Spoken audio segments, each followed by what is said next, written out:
Disqualify करके, धमका के, जेल में डाल के मुझे बंद कर सकते नहीं। मेरी वो हिस्ट्री नहीं है। का अदानी के साथ क्या रिश्ता है और 20,000 करोड़ रुपए किसके हैं, सवाल पूछना मैं बंद नहीं करूंगा। अदानी जी और नरेंद्र मोदी जी के रिश्ते के बारे में डिटेल में बोला। रिश्ता नया नहीं है, रिश्ता पुराना है। जब नरेंद्र मोदी जी गुजरात के सीएम बने थे तब से रिश्ता है और उसके बहुत सारे पब्लिक प्रूफ्स हैं। हवाई जहाज में मैंने फोटो दिखाई, नरेंद्र मोदी जी बड़े कंफर्ट में बैठे हुए थे अपने दोस्त, अपने मित्र के साथ। पार्लियामेंट में मैंने दिखाई। यह सवाल मैंने पूछा। फिर मेरी स्पीच को एक्सपंज किया गया। मैंने स्पीकर को डिटेल चिट्ठी लिखी, पॉइंट बाय पॉइंट, कि मैंने कहा कि एयरपोर्ट्स अदानी जी को रूल बदल के दिए गए हैं। ये लीजिए रूल की कॉपी जिसको बदला गया है। चिट्ठी लिखी, कोई फर्क नहीं पड़ा। फिर मेरे बारे में मंत्रियों ने पार्लियामेंट में झूठ बोला कि मैंने विदेशी ताकतों से मदद मांगी। मैंने ऐसी कोई बात नहीं की है। मैंने कहा स्पीकर से, मैंने जाके कहा स्पीकर सर, पार्लियामेंट का नियम है कि अगर किसी मेंबर पर कोई एक्यूजेशन लगाता है तो उस मेंबर को जवाब देने का हक होता है। मैंने एक चिट्ठी लिखी, उस चिट्ठी का जवाब नहीं आया। दूसरी चिट्ठी लिखी, उस चिट्ठी का जवाब नहीं आया। फिर मैं स्पीकर के चैम्बर में गया। मैंने स्पीकर सर से कहा, स्पीकर सर, यह कानून है, यह रूल है, इन्होंने झूठा आरोप लगाया है, मुझे आप बोलने क्यों नहीं दे रहे हैं। स्पीकर सर मुस्कुराते हैं, कहते मैं नहीं कर सकता। और फिर उसके बाद आपने सबने देखा क्या हुआ। सवाल पूछना मैं बंद नहीं करूंगा। नरेंद्र मोदी जी का अदानी के साथ क्या रिश्ता है और 20,000 करोड़ रुपए किसके हैं, मैं पूछता जाऊंगा। मुझे कोई डर नहीं लगता इन लोगों से। लोकतंत्र के लिए लड़ता रहूंगा, किसी चीज से नहीं डरता हूं। जनता के बीच में जाएंगे और वही वापसी फिर से करेंगे। राहुल गांधी भारत जोड़ो यात्रा में 4.5 महीने जनता के बीच में रहेंगे और वो मेरा काम है, वो मैं करता जाऊंगा। आज के हिंदुस्तान में जो पहले राजनीतिक पार्टियों को सपोर्ट मिलती थी, मीडिया से मिलती थी, बाकी इंस्टीट्यूशन से मिलती थी, वो नहीं मिलती है।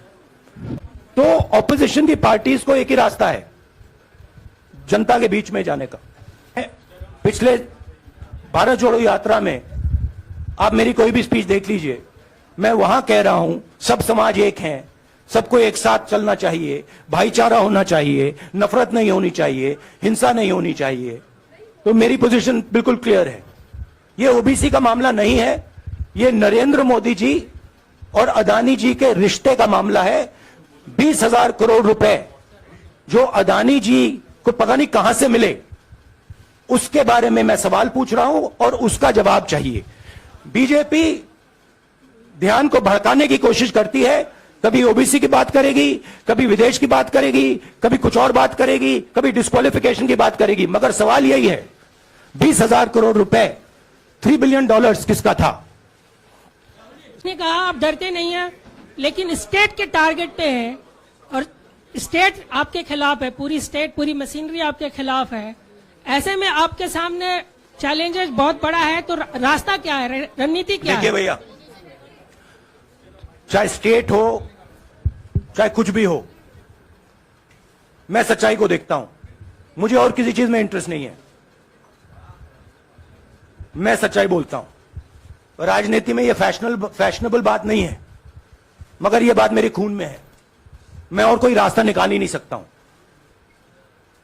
तो मेरा काम यह है, यह मेरी तपस्या है, जीवन की तपस्या है, उसको मैं करता जाऊंगा।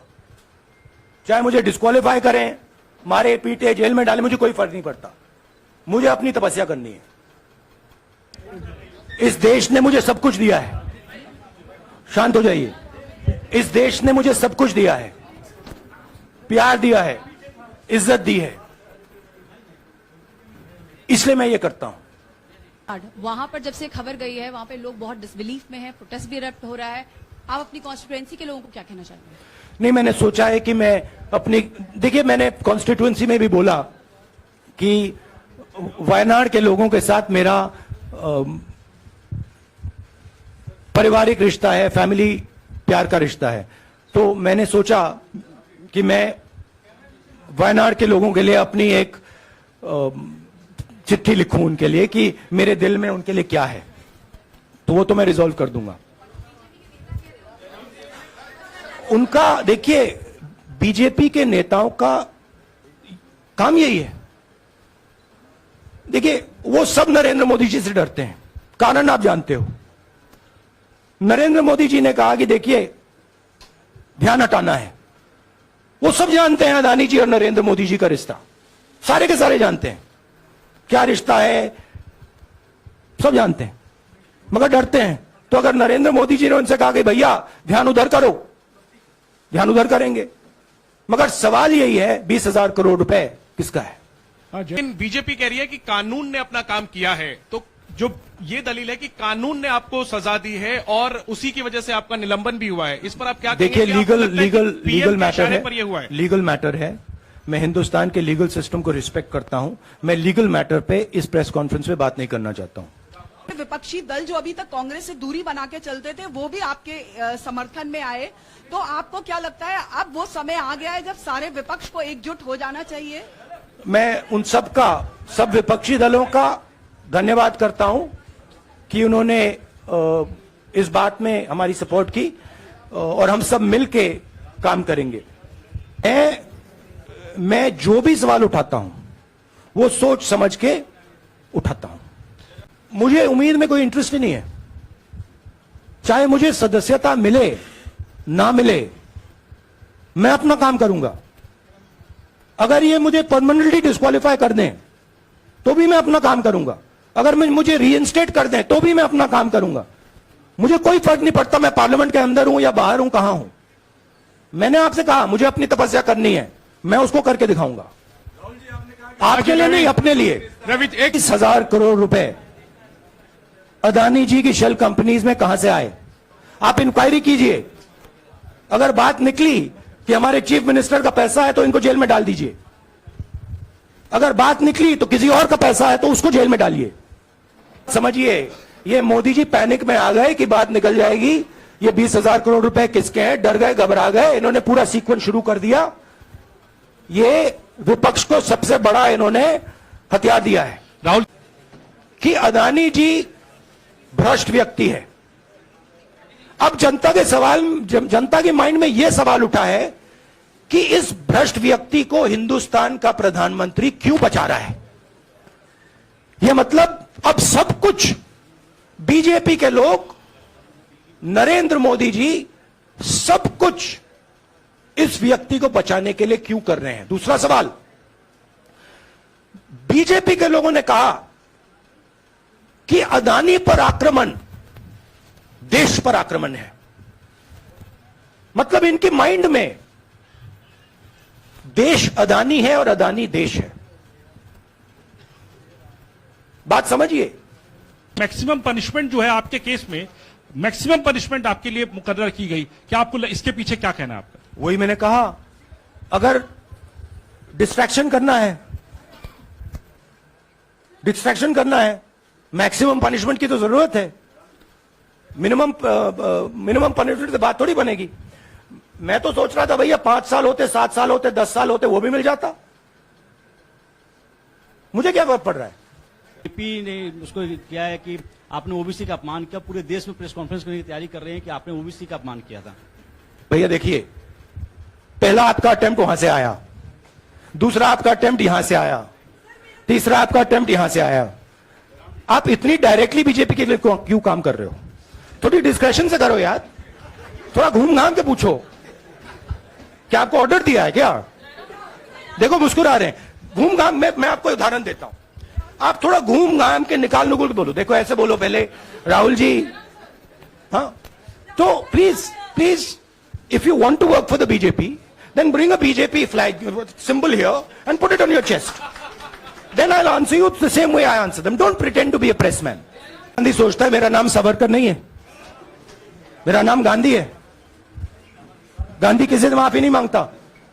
और मैंने कहा पार्लियामेंट हाउस में, कहा कि भैया मुझे बोलने दीजिए ना, एक बार तो बोलने दीजिए। 2 बार चिट्ठी लिखी, तीसरी बार मैं पर्सनली स्पीकर से जाके कहता हूं, स्पीकर सर प्लीज, आप डेमोक्रेसी के लोकतंत्र के आप प्रोटेक्टर हैं, मुझे बोलने दीजिए। मुस्कुरा के कहते हैं भैया मैं तो नहीं कर सकता। आप नहीं कर सकते तो कौन कर सकता है? शायद मुझे जाके मोदी जी से पूछना पड़े, वो तो करने नहीं देंगे। तो मेरा जो पॉइंट है, इस देश में लोकतंत्र खत्म हो गया है। इस देश के लोग जो इनके दिल में है, हमारे दिल में है, बोल नहीं सकते हैं। इस देश के इंस्टीट्यूशन पर आक्रमण हो रहा है। और उस आक्रमण का मैकेनिज्म क्या है? उस आक्रमण का मैकेनिज्म नरेंद्र मोदी जी और अदानी जी का रिश्ता है, वो फाउंडेशन है। मैं नरेंद्र मोदी जी पर सवाल नहीं पूछ रहा हूं, मैं अदानी जी पर सवाल पूछ रहा हूं। बीजेपी अदानी जी को क्यों प्रोटेक्ट कर रही है? आप नरेंद्र मोदी जी को प्रोटेक्ट कीजिए। मैं अदानी जी पे पूछ रहा हूं, आप अदानी जी को क्यों प्रोटेक्ट कर रहे हो? आप इसलिए अदानी जी को प्रोटेक्ट कर रहे हो क्योंकि आप ही अदानी हो। Thank you.